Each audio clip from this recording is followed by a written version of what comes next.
सोहनपुर गांव में रामलाल नाम का एक लकड़हारा रहता था।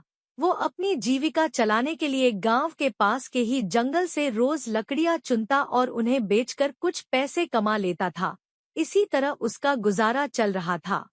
कुछ दिनों के बाद रामलाल की शादी हो गई। उसकी पत्नी बड़ी खर्चीली थी, इसलिए अब उतनी लकड़ियों को बेचकर घर चलाना मुश्किल हो गया था। ऊपर से रामलाल की पत्नी कभी नए कपड़े खरीदने के लिए तो कभी किसी दूसरी चीजों के लिए रामलाल से बार बार पैसे मांगती थी। अगर पैसे न मिले तो रूठ जाती। रामलाल अपनी पत्नी से बहुत प्यार करता था, इसलिए उसकी नाराजगी वो बर्दाश्त नहीं कर पाता था। रामलाल ने ठान लिया कि वो अब ज्यादा लकड़ियां इकट्ठा करके बेचेगा, ताकि उसकी पत्नी को रोज रोज पैसों की कमी न हो।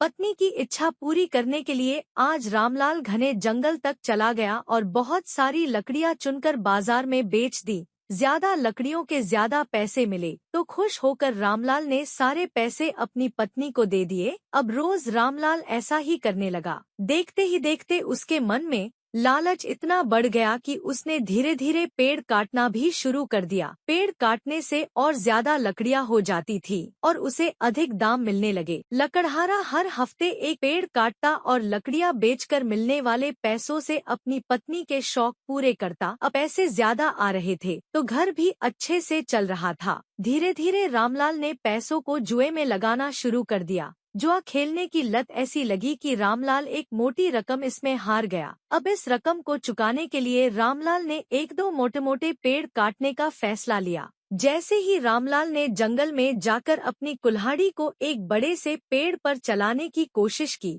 तो उस पर पेड़ की टहनी ने हमला कर दिया। रामलाल चौंक गया। फिर उसे पेड़ की एक टहनी ने लपेट लिया। रामलाल कुछ समझ नहीं पाया कि यह सब क्या हो रहा है। तभी पेड़ से आवाज आई, मूर्ख, तू अपने लालच के चक्कर में मुझे काट रहा है। तू सारे पैसे जुए में लुटा देता है और फिर पैसे लौटाने के लिए पेड़ काटने आ जाता है। तुझे पता है कि पेड़ कितने कीमती होते हैं? हमारे अंदर भी जान बसती है और हम तुम इंसानों को जीने के लिए हवा, धूप में छाया और भूख को शांत करने के लिए फल देते हैं, लेकिन तू अपने स्वार्थ के लिए हमें ही काट रहा है। पेड़ ने कहा, आज तू रुक, यही कुल्हाड़ी मैं अब तेरे ऊपर चलाऊंगी।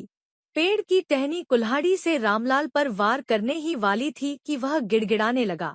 उसने माफी मांगते हुए कहा, मुझसे गलती हुई है, लेकिन मुझे सुधरने का एक मौका दो। अगर आप मुझे मार दोगे तो मेरी पत्नी का क्या होगा? वो अकेली पड़ जाएगी। आज से मैं किसी पेड़ को नहीं काटूंगा, यह प्रण लेता हूँ।